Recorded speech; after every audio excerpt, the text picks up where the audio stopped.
Hello दोस्तों, नमस्कार। आज हम लोग गणित विषय के कक्षा 10 का जो अध्याय 2 है, बहुपद, उसके विषय में पढ़ रहे थे। तो इसके पहले हम लोगों ने बहुपद के विषय में देखा था, उसके शून्यांक क्या होते थे, उसके विषय में नहीं किया था। आज हम लोग देखेंगे कि बहुपद के शून्यांक और उसके गुणांकों के बीच में क्या संबंध है।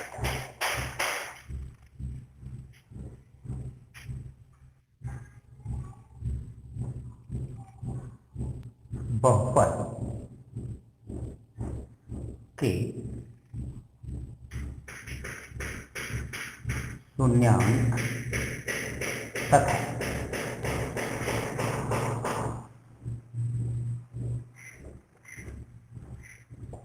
गुणांकों के बीच संबंध।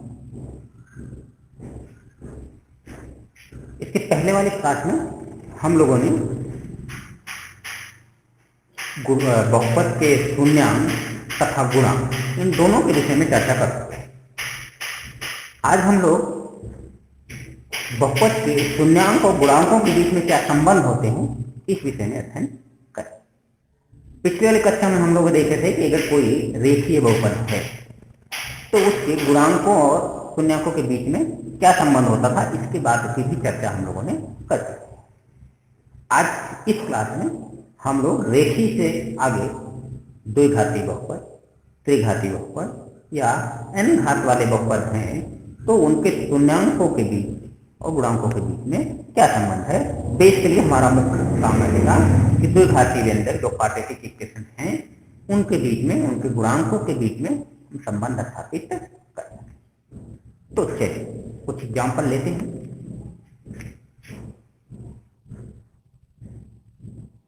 मान लिया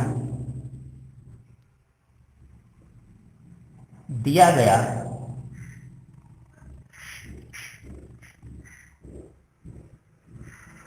द्विघाती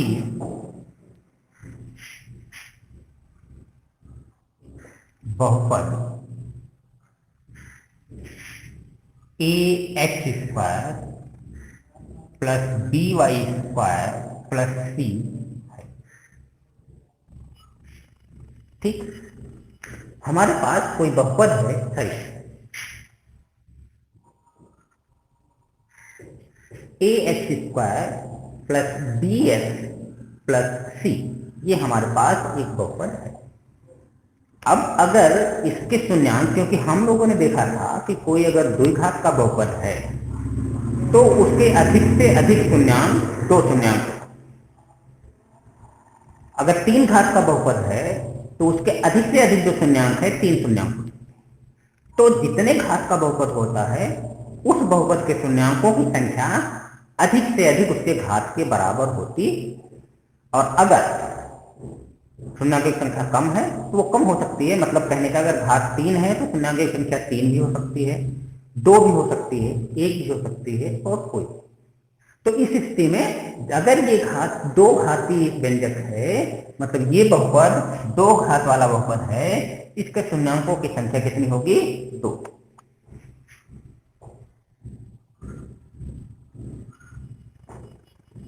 दिया गया बहुपद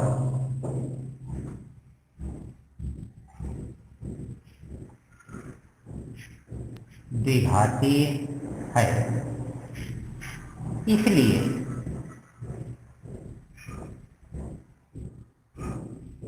इसके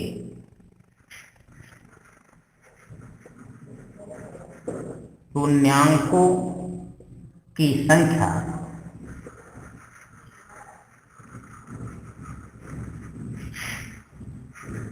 2 होगी।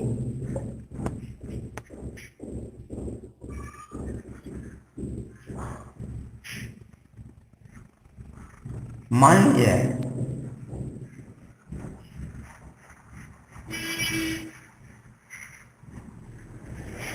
मान लिया बहुपद के शून्यांक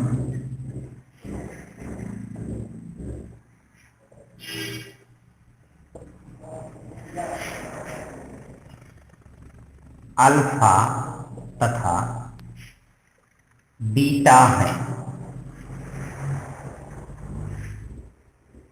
ठीक, हमने मान लिया ये जो भी बहुपद है इसके शून्यांक अल्फा तथा बीटा। इसका क्या आशय हुआ?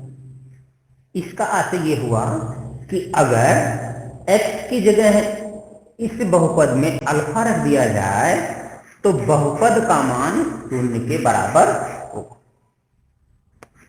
और बीटा भी इसी बहुपद का शून्यांक है। इसका मतलब हुआ कि अगर इस बहुपद में x की जगह बीटा रख दिया जाए तो इस बहुपद का मान 0।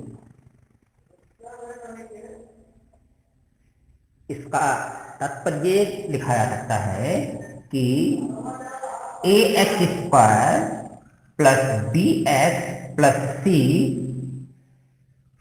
के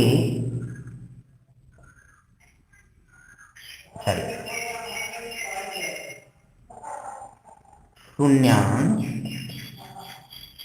के है तो a के स्क्वायर प्लस बी के प्लस सी बराबर 0 होना चाहिए।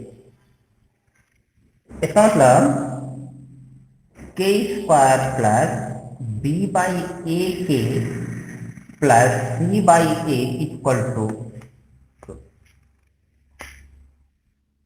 ऐसा होगा, जहां के क्या है? 0। इसका मतलब क्या है कि इस समीकरण से जो के का मान निकलेगा वही हमारे अल्फा और बीटा का मान होना चाहिए, क्योंकि के का मान यहां रख देने पर इसका मान 0 हो जाता है, इस बहुपद का मान 0 हो जाता है, इसलिए के इसका शून्यांक है। यही बात कहा जा रहा है अल्फा बीटा के लिए, अल्फा रख देने पर भी 0 हो जाता है और बीटा रख देने। इसके पहले हम लोग कक्षा 9 में जब गुणनखंड कर रहे थे तो उसमें शेषफल प्रमेय पढ़े थे। उसमें पढ़े थे कि अगर कोई भी व्यंजक है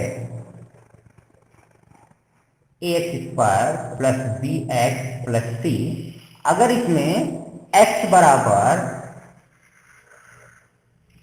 के रखने पर इसका मान a x square plus b x plus c बराबर 0 है तो x माइनस के इसका एक गुणनखंड होगा। ठीक यही बात यहां पर भी कही जा सकती। अगर अल्फा का मान इसमें x की जगह अल्फा रखने इसका मान 0 हो जा रहा है तो x माइनस अल्फा इसका एक गुणनखंड होगा, x माइनस बीटा भी इसका गुणनखंड होगा। इसी को हमने इस फॉर्म में निकाल रखा है, जहां k का मान अल्फा और बीटा। इसका मतलब क्या हुआ? इसका आशय हम लोग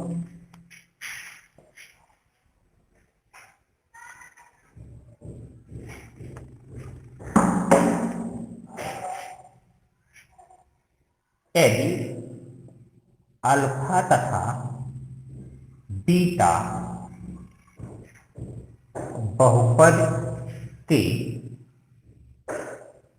शून्यांक हैं तो अब चाहे यहां से आते सकते हैं,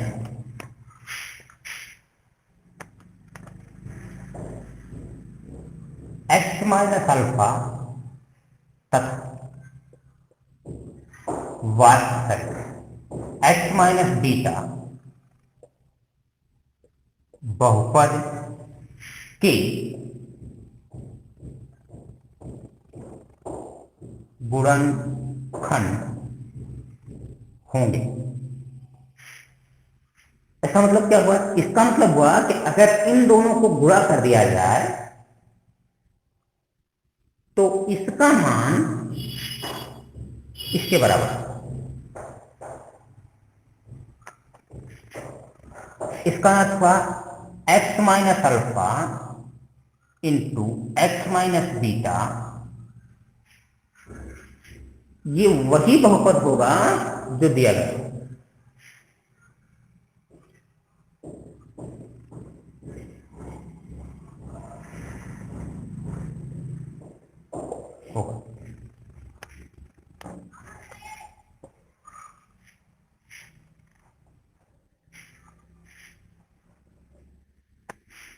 अब ये क्या है, ये हो जाएगा x square minus alpha plus beta x plus alpha beta, ये हुआ।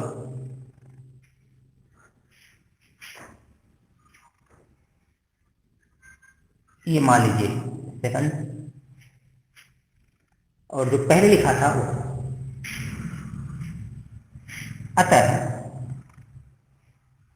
दिया गया बहुपद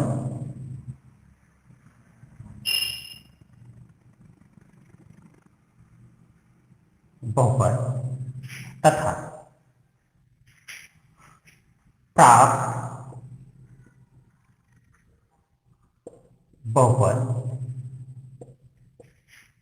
एक ही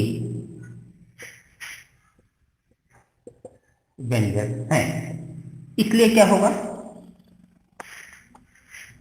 इसलिए इनके गुणांक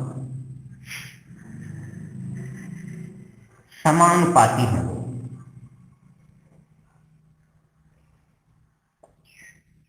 इसलिए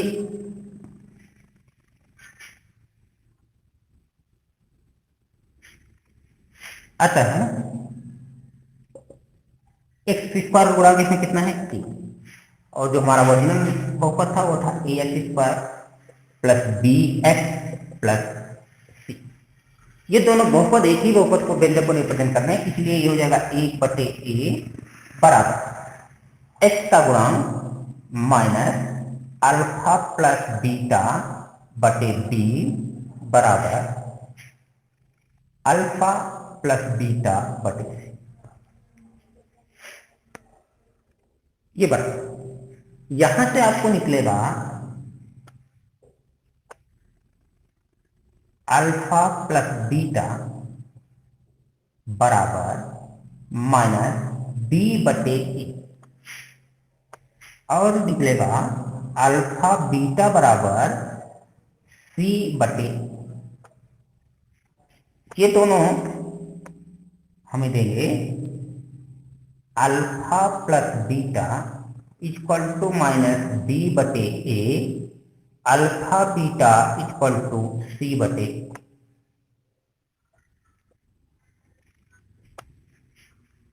जहां अल्फा और बीटा बहुपद a x square plus b x plus c के शून्यांक हैं, तो ये जो इक्वेशन निकले, ये जो समीकरण निकले, ये शून्यांक तथा बहुपदों के गुणांकों के बीच में एक संबंध बता। क्या बता रहे हैं, बहुपदों तथा गुणांकों के बीच में एक संबंध बता रहे हैं, और ये संबंध है कि शून्यांकों का योग x के गुणांक तथा एक एक्स स्क्वायर के गुणांक के अनुपात के ऋणात्मक मान के बराबर होता है, या अल्फा प्लस बीटा बराबर माइनस बी अपान ए, और अल्फा बीटा बराबर सी अपान ए।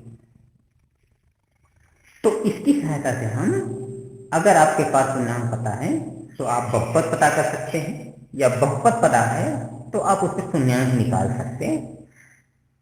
शून्यांक मुख्यतः इसका मान, इसको अगर समीकरण में बदल दें तो जो हल आता है वही हमारा शून्यांक। तो इस तरह हम द्विघात वाले बहुपद के गुणांकों तथा शून्यांकों के बीच में संबंध निकालते हैं।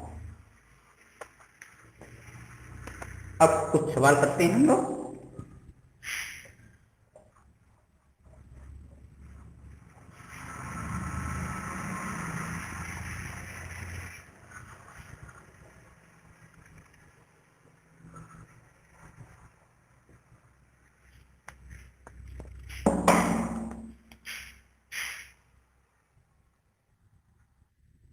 इसी तरह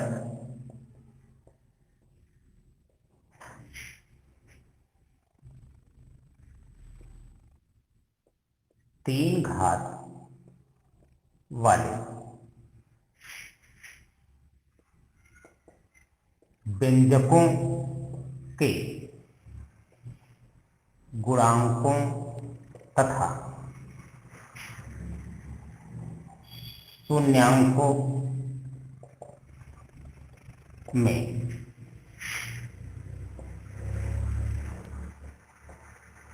संबंध। मान लीजिए आपके पास मान लिया बहुपद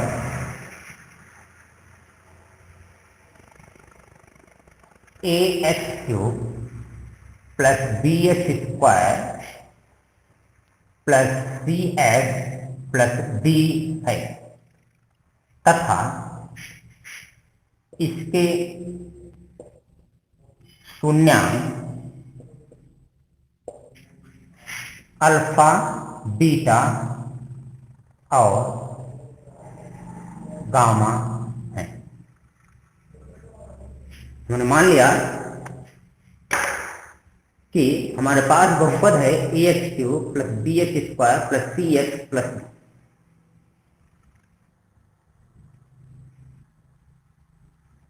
और इसके जो शून्यांक हैं वो है अल्फा बीटा गामा। इसलिए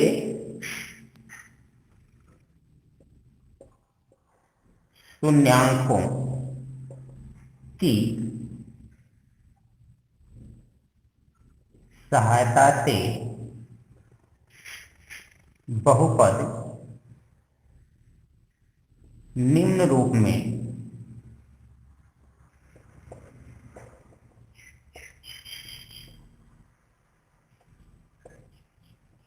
लिखा जा सकता है। कैसे? अगर अल्फा इस बहुपद का शून्यांक है तो x माइनस अल्फा इसका एक गुणनखंड होगा। ठीक इसी तरह अगर बीटा इस बहुपद का शून्यांक है तो x माइनस बीटा इसका एक गुणनखंड होगा। और गामा के लिए बात सही। तो इस बहुपद को हम लोग लिख सकते हैं x minus alpha into x minus beta into x minus gamma लिखा जा सकता है। यहां पर इसको गुणा करेंगे तो यह आएगा x cube minus alpha plus beta plus gamma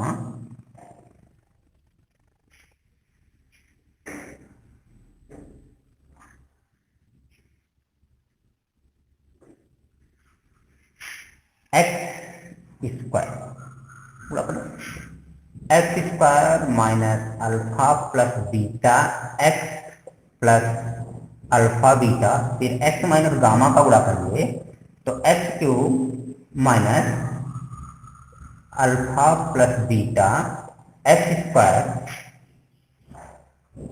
plus alpha beta x minus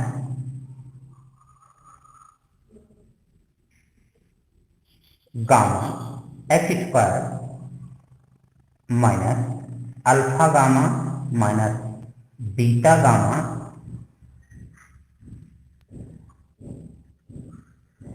minus alpha beta gamma. तो ये हो जाएगा x cube minus alpha plus beta plus gamma x square, क्योंकि यहाँ से जोड़ेंगे तो ये आएगा x square minus alpha plus beta plus gamma ये एक्स स्क्वायर यहां पर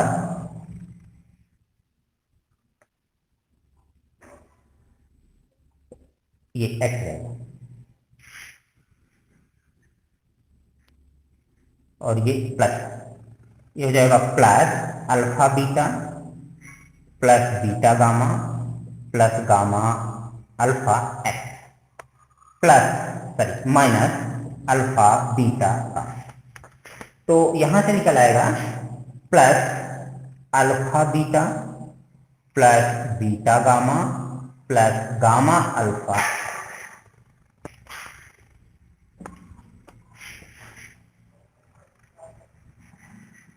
और माइनस अल्फा बीटा गामा।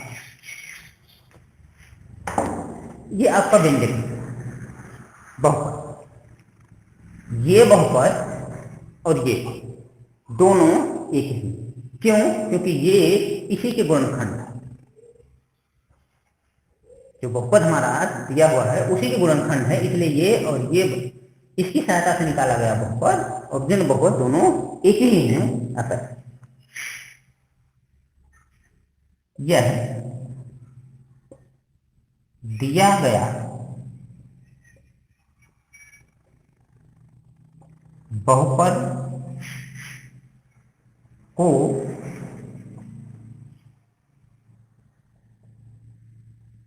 निरूपित करता है। इसलिए क्या होगा, इनके गुणांकों में आपस में संबंध होगा। इसका गुणांक एक है 1/a बराबर माइनस, क्या लिख दें, ये वाला minus alpha plus beta plus gamma बटे क्या बी बराबर x alpha beta plus beta gamma plus gamma alpha बटे सी बराबर क्या लिखें, यह माइनस अल्फा बीटा गामा बटे डी। ठीक, ये एक संबंध है। इसकी सहायता से हम क्या लिख सकते हैं, आगे हम रफ कर रहे हैं इसको।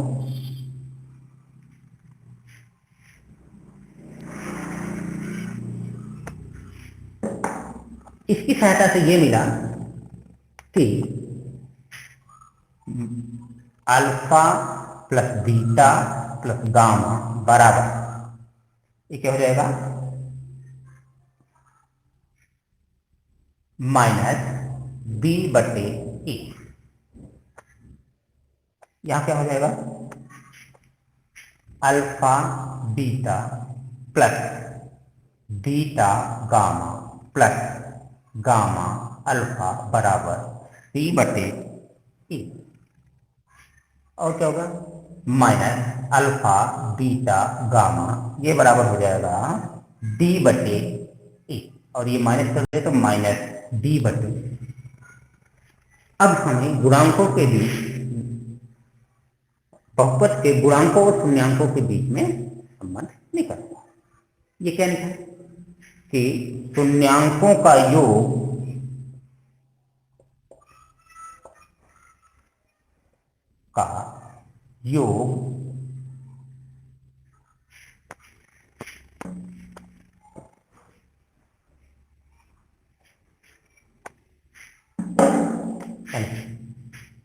त्रिघाती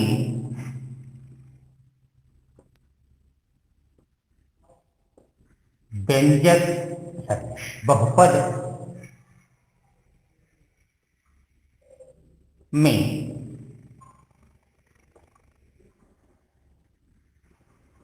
शून्यांकों का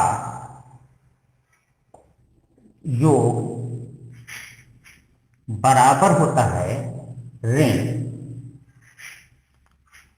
ये किसका गुणांक था, एक्स स्क्वायर, एक्स स्क्वायर का गुणांक बटे एक्स क्यूब का गुणांक। ये एक रिजल्ट आता है।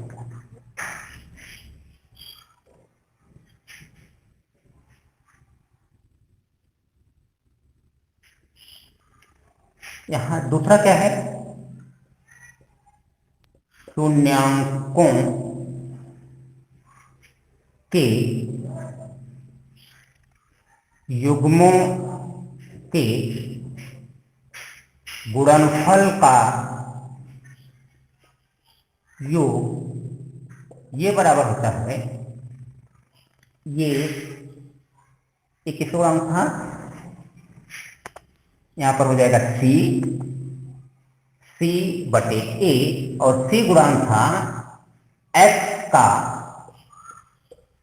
गुणांक बटे एक्स क्यूब का गुणांक। एक रिजल्ट ये निकला। दूसरा क्या, शून्यांकों का गुणनफल,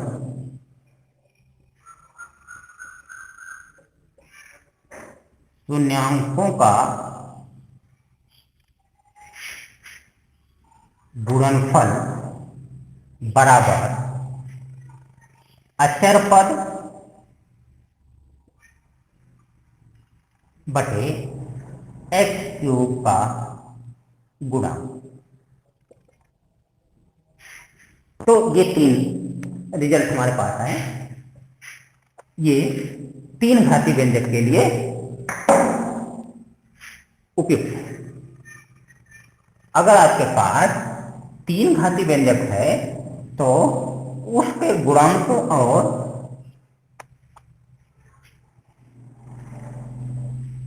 शून्यांकों के बीच ये संबंध निकलता है।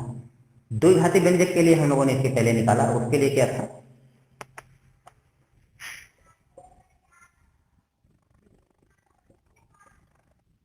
द्विघाती बहुपद, बार बार हम व्यंजक बहुपद के गुणांक तथा शून्यांक के बीच संबंध। हमने इसका डेरिवेशन, इसका निगमन हम लोगों ने कर चुका, केवल हम सूत्र लिख दे रहे हैं कि क्या था। उसमें था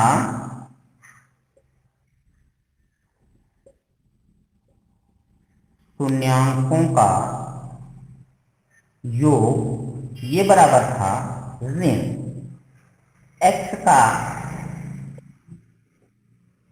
गुणांक बटे एक्स स्क्वायर का गुणांक। ये रिजल्ट हमारे पास था।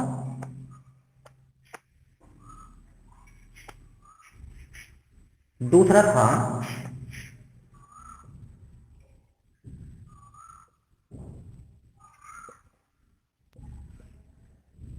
शून्यांकों का गुणनफल बराबर अचर पद बटे एक्स स्क्वायर का गुणांक। ये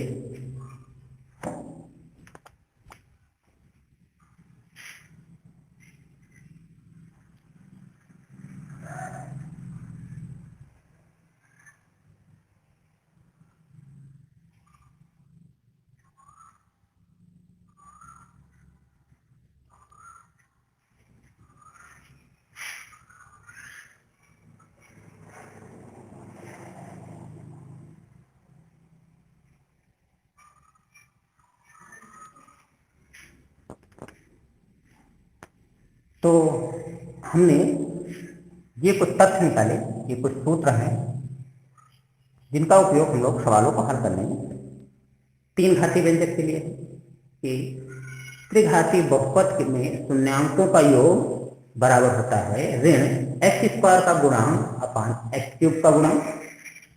शून्यांकों के युग्मों के गुणनफल का योग होता है एक्स का गुणांक अपान एक्स क्यूब का गुणांक। शून्यांकों का गुणनफल बराबर होता है अचर पद अपान बटे एक्स क्यूब का गुणांक। द्विघाती बहुपद के गुणांक और शून्यांक के बीच संबंध होता है कि शून्यांकों का योग बराबर ऋण एक्स का गुणांक अपान एक्स स्क्वायर का गुणांक।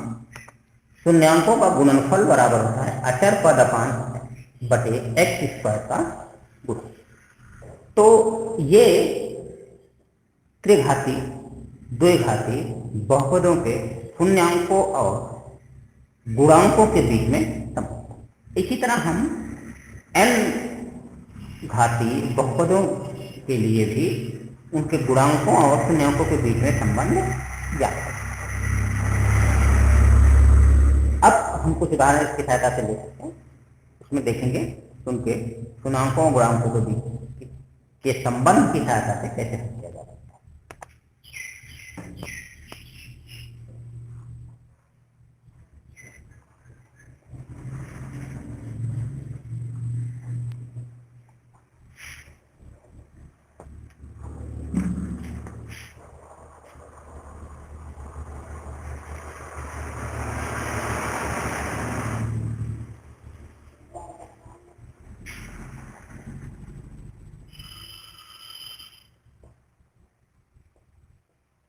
दिए गए बहुपद में दिए गए बहुपद 2x² प्लस 4x धन 2 में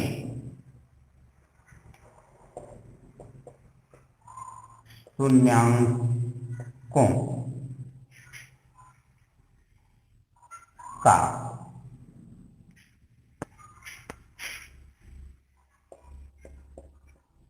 योगफल तथा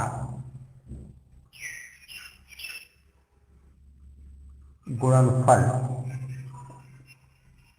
ज्ञात कीजिए।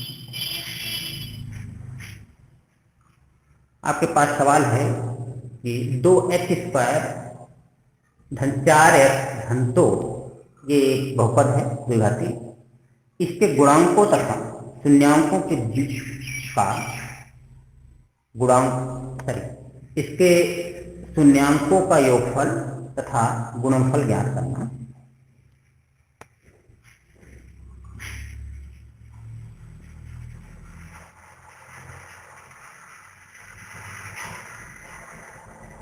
दिया गया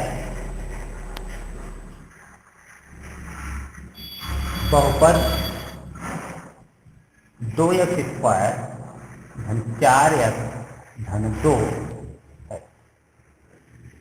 यदि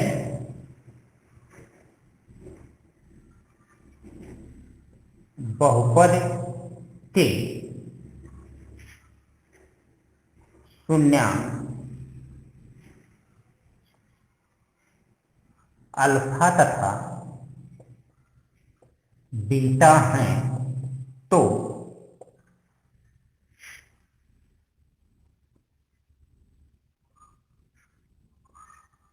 शून्यांकों का योगफल बराबर, शून्यांक क्या है? शून्यांक अल्फा और बीटा है। इसका मतलब अल्फा धन बीटा बराबर, इससे पहले जो हम लोगों ने सूत्र निकाला था कि अल्फा धन बीटा द्विघात के लिए क्या होता है कि ऋण x का गुणांक बटे x² का गुणांक क्या हो जाएगा? अल्फा धन बीटा बराबर ऋण x का गुणांक, x का गुणांक कितना है इसमें? 2x² धन 4x, तो x का गुणांक कितना है? 4 बटे x का गुणांक यहां पर कितना है? 2, 4 ये हो गया ऋण। तो शून्यांकों का योगफल ऋण 2 है।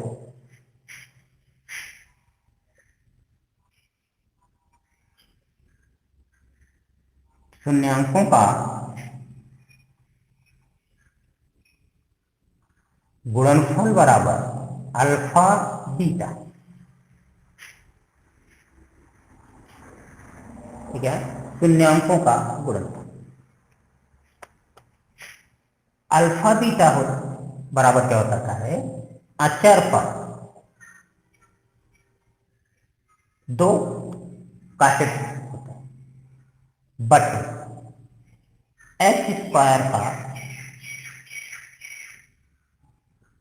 गुणा।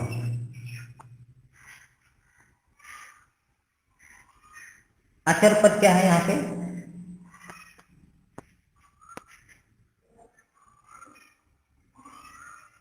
दो। इस बहुपद में अचर पद है दो बटे एक्स स्क्वायर का गुणा। एक्स स्क्वायर का गुणा कितना है, दो बटे दो से दो कैंसिल, तो कितना आया।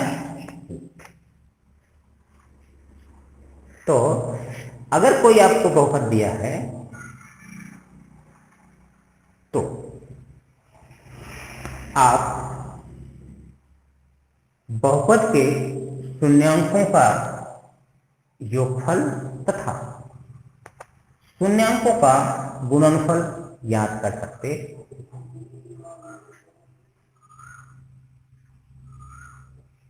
तो इस तरह यदि आपको कोई दो घाती बहुपद दिया हुआ है और ये पूछा जाए उनके शून्यांकों का गुणनफल बताइए, शून्यांकों का योगफल बताइए, या तीन घाती व्यंजक दिया हुआ है, तो उस स्थिति में उसके शून्यांकों का गुणनफल तथा शून्यांकों का योगफल आप इस सूत्र की सहायता से आसानी से बता सकते हैं। अगला सवाल हम लोग लेते हैं।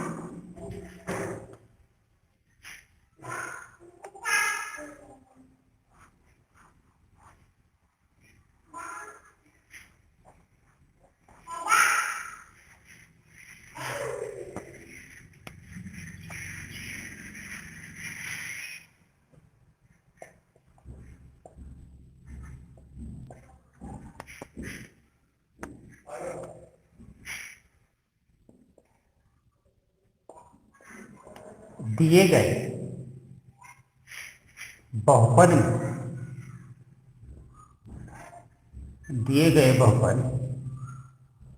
X cube minus 3x square plus 2x plus 5 में शून्यांकों तथा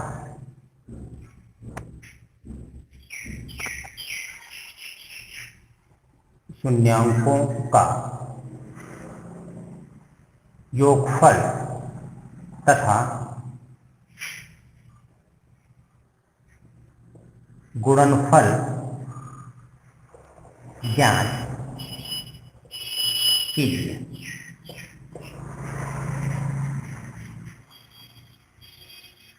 ये सवाल है।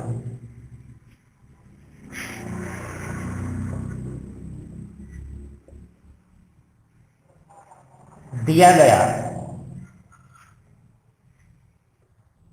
बहुपद एक्स क्यूब ऋण 3x स्क्वायर धन 2x धन 5 है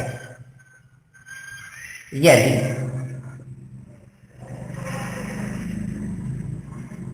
बहुपद के शून्यांक अल्फा बीटा और गामा हो तो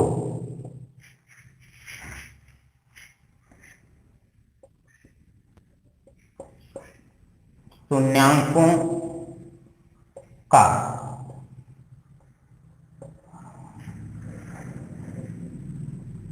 योगफल बराबर अल्फा धन बीटा धन गामा बराबर ऋण। इससे पहले हम लोगों ने जो सूत्र निकाला था, ऋण क्या होता है, एक्स स्क्वायर का गुणा बटे क्या था,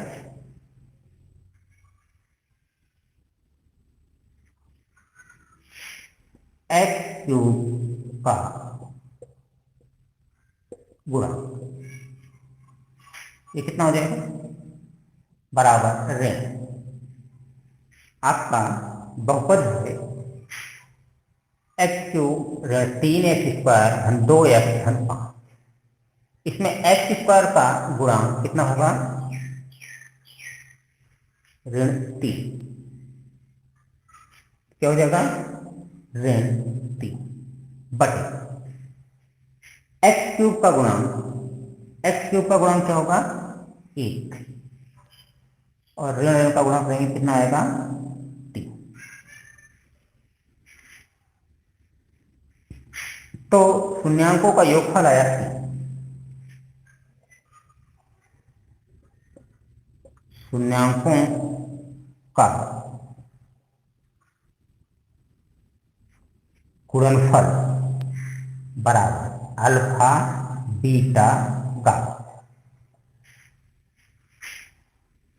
इसके लिए हम लोगों ने सूत्र क्या निकाला था, इसके लिए सूत्र था अचर पद बटे एक्स क्यूब का गुणा।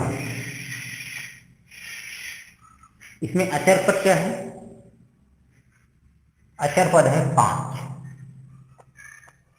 तो ये हो जाएगा बराबर 5 बटे एक्स क्यूब का गुणांक 1 बराबर। तो आपका सवाल हल हो गया। इसमें और एक निकालना है, अगर ये भी कह दिया जाए कि इसके शून्यांकों के गुणनफलों का योग या शून्यांकों के युग्मों के गुणनफलों का योग बता, तो फिर alpha beta plus beta alpha plus alpha gamma को समान होता है। तो इस तरह हम लोग जो शून्यांक है उनका गुणनफल तथा योगफल निकाल सकते हैं। अब इसी में कुछ दूसरी तरह से सवाल बनाए जा सकते हैं या सवाल आ सकते हैं, वो कैसे हैं उसको भी देखा जा सकता है।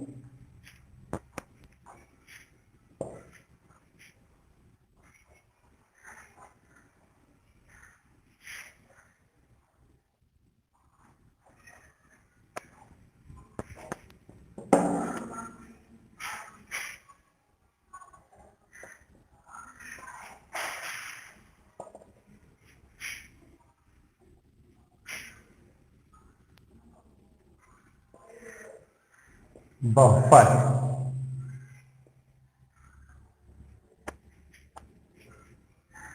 x²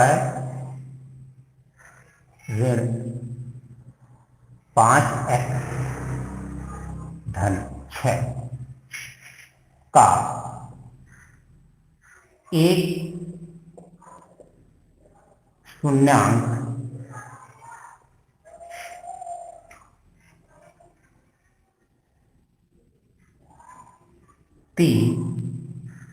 है, तो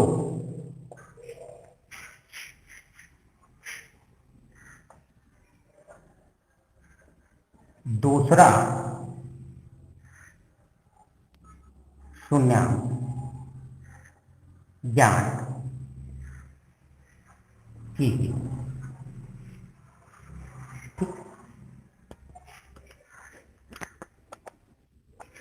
ये सवाल है कि अगर x² 5x धन 6 ये कोई बहुपद है जिसका एक शून्यांक 3 है, तो दूसरा शून्यांक आप बताइए।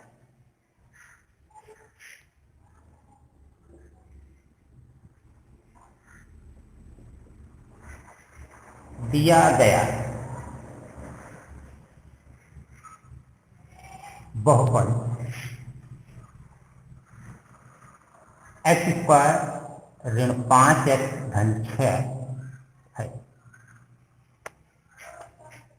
तथा इसका एक शून्यांक 3 है। मान लिया दूसरा शून्यांक अल्फा है। ठीक, एक शून्यांक अगर पास है, हमने दूसरा शून्यांक मान लिया कि अल्फा है, वो किसका? बहुपद एक्स स्क्वायर ऋण 5x धन 6 का। तो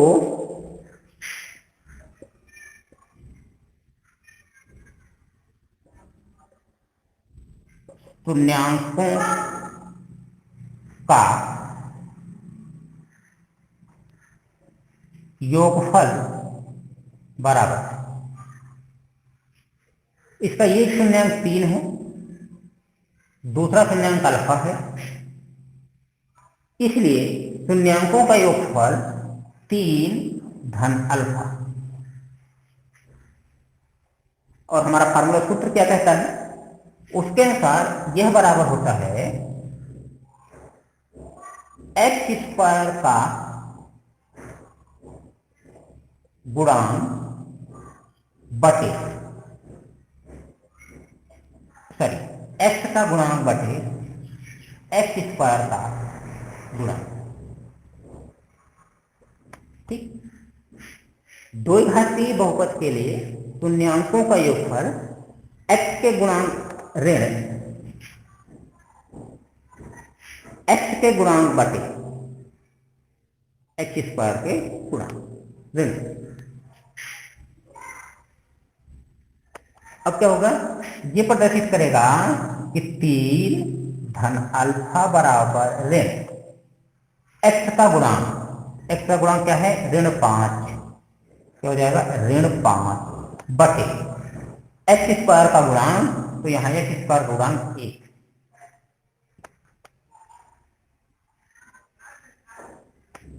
इसका मतलब हुआ ऋण और ऋण का गुणा करेंगे तो धन 5, 3 धन अल्फा बराबर 5। अब इस समीकरण में 3 को पक्षांतर करने पर अल्फा इक्वल टू 5 ऋण 3 बराबर 2। तो यहां से निकला कि अल्फा बराबर 2। अल्फा क्या था? अल्फा हमारा, हमने मान लिया था कि दूसरा शून्यांक अल्फा है, तो अल्फा का मान कितना आया? 2। इसलिए दिए गए बहुपद एक्स स्क्वायर ऋण 5x धन 6, इसका अगर एक शून्यांक 3 है तो दूसरा शून्यांक 2 मिलेगा। तो इस तरह अगर आपके पास कोई बहुपद दिया हुआ है 2 घात वाला, उसका एक शून्यांक दिया हुआ तो दूसरा शून्यांक आप निकाल सकते हैं। इसी तरह अगर आपको 3 घात वाले बहुपद दिए गए हैं तो उसमें भी आप शून्यांकों की संख्या निकाल सकते हैं। इसके पहले हम लोगों ने जो सवाल किया उसमें 3 घात वाले बहुपद था, यहाँ पर 2 घात वाले बहुपद है। इस तरह हम लोगों ने शून्यांकों तथा गुणांकों के बीच का जो संबंध है उस पर सूत्र निकाला और उसको कुछ सवाल हल किए। तो आज के लेक्चर के लिए हम लोग बस इतना ही करते हैं। अगले दिन हम लोग इसके आगे की क्लास करेंगे। तो जो लोग अगर लाइव वीडियो देखना चाह रहे हैं वो टीचमेंट ऐप पे जा करके सर्च कर सकते हैं, और कोई रिकॉर्डेड वीडियो देखना चाह रहे हैं वो यूट्यूब चैनल पर जाकर के सब्सक्राइब कर लें, वहां पर रिकॉर्डेड वीडियो मिल जाएगी। तो वीडियो देखने के लिए धन्यवाद।